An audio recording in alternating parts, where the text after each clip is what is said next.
Hey everyone, you've probably heard us talking about the Happy Health Thin program that's coming into the office March 11th at 6:15 p.m.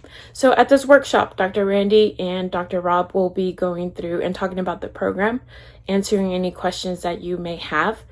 And Amanda, Dr. Cassie, and myself have actually started the program, and I am on week 2, and I've already lost 12 pounds, which is amazing.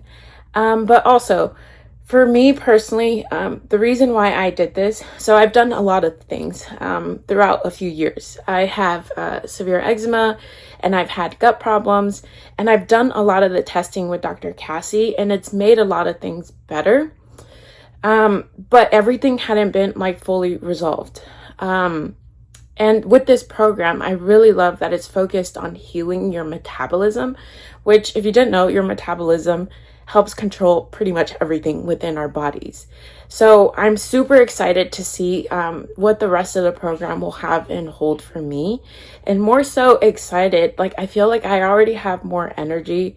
My skin has cleared up so much. I don't know if you can see, but it used to be like bright red just within these last couple of weeks. And that's even within all the other things that I've done. So come to this workshop, learn more about your metabolism and how you can heal it as well. If you have any questions or how to sign up, come to the front desk, see the girls or myself, and we can help you out.